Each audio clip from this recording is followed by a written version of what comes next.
Waan qabaatu. Maqaan kiyyaa akkuma jettanii barsiisaa Abtaamuu Kabbadaa jedhama. Kanan dhufee godina Baaleetii waldaa Makaana Yesuus keessaa dhufee gargaarsa Waaqayyooti. Waaqayyo na gargaaree immoo Finfinnee galee walduma Makaana Yesuus sabbataa irraan dhufee kanan dhufee achi jechaadha. Waaqayyo maal si godhe? Waaqayyo wanti na godhe dursa wanti jedhu abboonni keenya carraa Yesuus Kiristoos taphanuu kana osoo argatiin hedduun isaanii qaalluutti mana sabalaatti ergamoota adda addaa osoo waamanuun du'aniiru. Jalqabatti Waaqayyo carraa kana naa kennee akkatti amanu carraa kana waan argadheef guddaa Waaqayyo galateeffadha.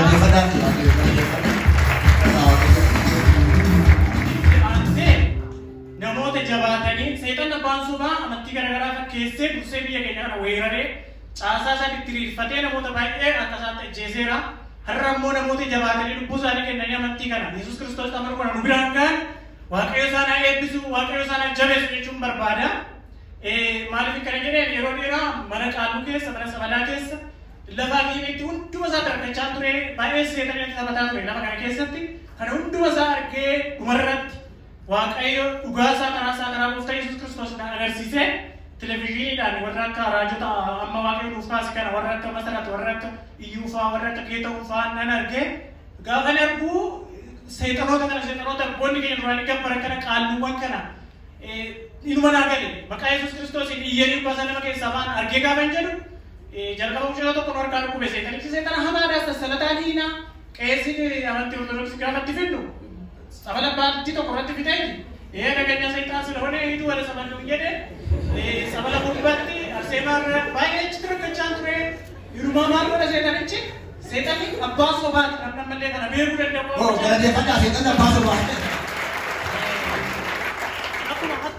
Yeroo baay'ee hattuun nama gaarii fakkaatee kisi keenya kunuunsaa turte amma yeroo baay'ee nan arga hattuun hattuu fakkaatee dhuftu seexanni seexana ta'ee namatti dhufu jawwee fakkaatee namatti dhufu garuu foon gaafa uffate jawwee fakkaata seexanni ergamoota warra akka Maariyam warra akka Gabriel fakkeenya guyyaadhaa kanarra 12 hin waaqessinaa Gabriel imma fakkaatee Mikaa'el fakkaatee suuraa isaa waan beeknu akkasuma fakkaatee namatti dhufu Waaqayyo hafuuraan gaafa namatti mul'isu garuu inni duubni isaa jawwee nama achi ture yeroo gaafa lama achi keessa ture nama ergicha kooti lafa sabalaa lafa qaalluu keessa jawwee buufatu babbaramaa kana hunduma isaa nan argee kana argee gaafa dhufu mucayyoo isaanii qabannee uma dhufne warra akka raajii Masarat fa'aa bira hunduma isaa hidhameeraan takkaan naa galee hin dhaabanne raajota gurguddoo kan jiran bira nan dhaqee kan hidhannu guyyaa barri sun bara 2012 keessa inteenyee nutti si dubbannee ofii akkaataa dinqii Waaqayyo lafa kanatti hojjetu laalaa turre galgala bakka Geetahuunis nutti dubbanne jennee maasarii koo waliin qirmanu jedhee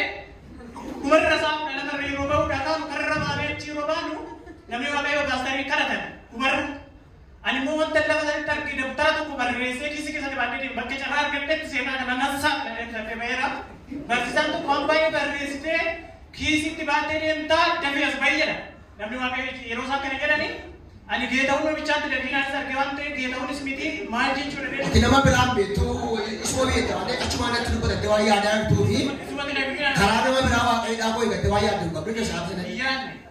Moo waa'ee bisaa ta'e ta'uu dhufan. Yaa obboleessi keenya akka dubbate Maariyaamis seexana tun taane Garbeen seexana tun taane abduudhaa itti dhaqa malee Maariyaamis seexanas miti Garbeen seexanas miti fakkaatee itti dhaqa kan itti baddaachuu barbaadeetan. Ishee tume. Nande deebi'ee yeroo dhufu barsiisonni sadii na fuuldura ba'aniiru. Sinimiti sassaabuu baasan jedhanii ana nama amanii nan ba'ee waa'ee kana Waaqayyo natti dubbatanii eegee ture. Waaqayyo waa'ee kana natti dubbanne akkana nama nudha maayee Waaqayyo karaa isaanii eegumas keessa baasanii si ajjeesuu barbaadu. Suma balleessuma eegumallee sirraa qabuu ni jedhani. Si ajjeesuu jedhanii gaafa isaan natti dubbatani waan tokko yoo dubbanne mamamee waan dhaabate. Geetahuunis miti maal jechuudha kun yeroo baay'ee kana qaalluu keessatti torbe kana keessa lotorii si baa yoo namaan jedhani torbe isa keessa nama jalaatu maaloo gooftaa qotaa jalaatu jedhanii gaafa mana qaalluu si matanii maarree kuma nuti lotorii baasii fuunee miti lamaan jedhu mana qaalluu keessa somni mana qaalluu kan mataan na soose sassummaa jedhanii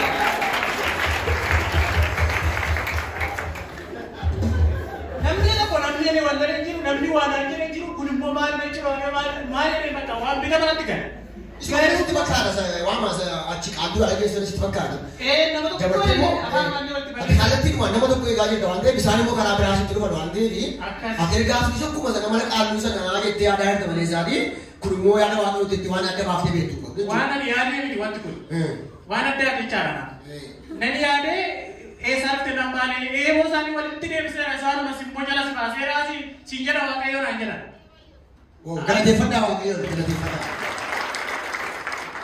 गुरुवार में नीचे लोग ना जरा आगे बना में निर्मला ना बांसा जरा नाटक बन नहीं यार ये वो बात है कि तब बेने मुक्ति है नहीं वाला में जरा नहीं यार नहीं तो करना था अमीन जरा गुरुवार अमीन जरा चुने ऐसे मो हम पम मो बरक माल में अपने साइड तीमो हम तो कल लेवस है लाकार उनको सीधा कहाँ जरा नहीं जब माँ आता है अमीन जरा नहीं गाड़ी आते ये ना नहीं दे में लगता है कि तुम आना घर पर ले वो बरहाल है तुम आता namanya sih cerah, gua kan bilangnya di bisa tak cerah dah, acuma tende, acit tiga kan tende gua bersa tu kunci ni nama sering mana mana tende kerana dah bukan yang seperti ni, wah nama tiga nama beka mante program ni kerana, ya kayak balang sila kerana gua sih, bilik ni mana macam tiba namanya ni jadi suci pula ni lokal orang muncul, aku sih mana jadi ni jadi impane, bulle kurunta sah. Wakal lain tak kamu terus terbang kan, anak terke, pasti itu tujuan isi mata kami kaya nanti aja. Wakal ni. Aja sana nan, kenno tu re, corona ni vera, tu mereka kau perlu apa dera. Bak kaisa kan, bala busi kami tu bahasa. Bala busi tu angkat tadi. Angkat tadi kan. Bala mereka busi. Aci, ane nanu ki yang kata apa ni? Kemudian kita bisa tahu dem saja jalan kerja. Misalnya mau buat orang bersuara pun itu betul poin jadi ni 20 favor ante minta. Dene dem sekaman jalan kapu. Orang Kristen ante ini jas to Muslim ante mana kimi dem asra. Isa waler kine. Anam akimi ni bani kalus. Ini orang mampai itu kau lena ada kan. Akimi ni malu hoti Yesus Kristus taman huai ya. Jadi ini huai bofta Yesus Kristus kan umat Musa isa Quran kisah. Berkelai itu bukan isa mobile kisah nak cakap. Tidak kisah dia majar Jasici ini tu patah puri le garu bukuma, belan korban ada torba wali kiri bina wali cendera seperti ini jasi kiri garu orang je karena lep mana muskida kisah tu lagi cuman wal abis pera wali kana jadi kalau kita terlibat tu, sebagai kita terlibat kan nanti kita numo berasa tu ada timnya karena kalau wali bofta kan terlibat ni rasa nasi TV apa ni kan aci tu nurut di mana tu kan. Nampai bagaimana nampai je tu torpe gak kau ya mana yang lepas itu nanti bersikap lepas itu dia bilang nanti baju kau tinggal ni ambil lemo corona itu dah balik jatuh kicik baru tu lima tuan ciba kena tu re nene gambar berre tapi mana kisah wakai namu mana je mana aku mana ni nak buat wakai na betul re kena wakai na jadi kalau mana itu ini tu jika ada kota ega aja tu ambil tu makanya nak mesti nak bayar ni bayar lala bak namun dekat kalaman side loli kaya iri kaya balasan kesa Kristano nak citi kalam ni wakai tu pati ugada usana nerke sekarang nak kata mo namun ni jauh lebih dulu kan orang nak seperti nama kata lu golat tidak lupa nama lakani nama baik dari ni federal mo laga mo jiru ti ujian sakit sedang kali berkata karena ni orang tu laga sanjiran ranne Isaan illee warra qalame suni kiristaana waan ta'aniif nuti immoo kan kiristoos waan ta'aniif akka addaatti nu barbaadatu waan ta'eef qorichooma nu barbaadatu waan ta'eef osoo lafa san jiraanneeraannee akkuma waaqayyo jabeessee deddeebi'e waan kanatti dubbate qalama bira hin arga keenya lafi fageenya hin arga waan ta'eef sagana guddaadhaan ilillee guddaadhaan waaqayyo galateeffataa ni jechuudha.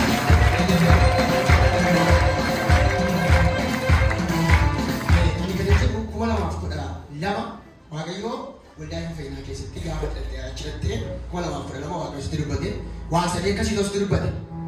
Amma gaafa isa kana waaqayyo akkasitti milikita kana gaafa narku nana malee guutumaa guutuutti bakka waaqayyo nana malee isa dubbate amma bira taatellee akka irraa gargaarre dhugaa kana takkaayyuu bakka hin deemetti na dubbatame kan gaafa deemtee dhattu waatu si mudata namatu bodeedhaan si ajjeesuuf si qaluuf si eegaa jedhanii ergaa sitti dubbatan garuu waaqayyo si oolchaa jedhan. Akkasuma jedha. Galateeffadhaa isa nama oolchuu kana bodee isa nama oolchuu. Isa bodee immoo waaqayyo waa sadeeti simil keessaatti siin jedhan. Amma waan sadeessa lakkaachuma jedha. Nani eeggadhee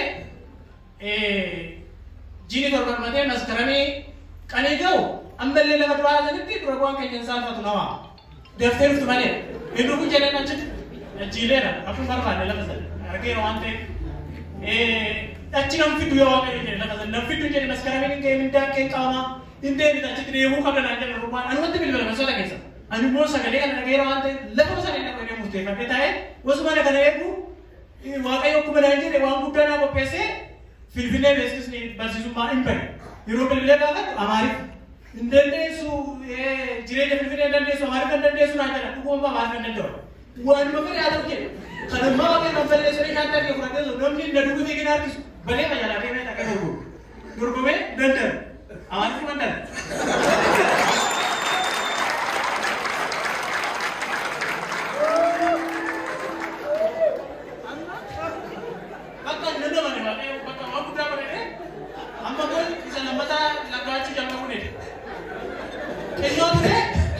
Lama kali satu nonton ini minta kuasa di mana ada mana, lama je. Ini nonton agar dulu di Francis karena nanti agar apa aku. Nanti kali baru wajar amat ikan itu, ayam lagi jalan lah tentu dua nifte sim ikan itu, jangan ini nanti. Jia jatuh abda Amerika kamu Francis aja lah. Yugan mana nu gas itu tu kata dia bisa mana? Ibarat tu itu makanya tak pernah ada. Jijira nanti dari mana usaha nanti buat apa? Kalau pasal ini nabase, bagai berapa dia ukama. Aku tak ada apa-apa tanya ni.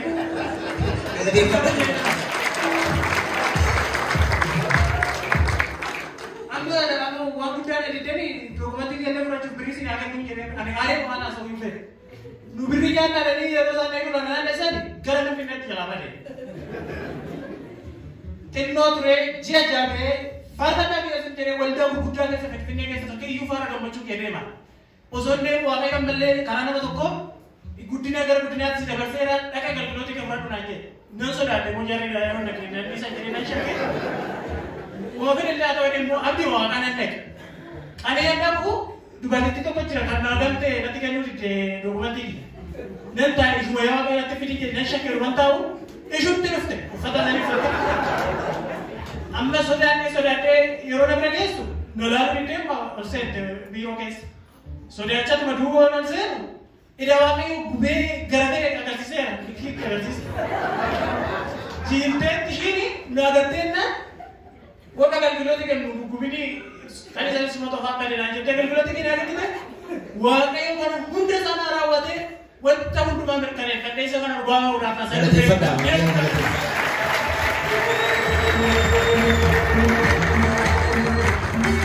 Masih siapa pada waktu lama waktu situ berarti. Ati karabayanya karabara waga karabas teri mas tu bade kasita jadi nama sih katanya nama sih katanya kesaf kabra udino jisita ini nama sana waga si fude amma ese jalan amma fitmine nama tore bocor je amma fitmine gate waga iwan betul tu masih rawat dia tu masana rawat erga waga karabas tu betul tu masih kayak tu masana mereka ada pada ini udah aku faham ini orang kamu mau kan waga ini ada dia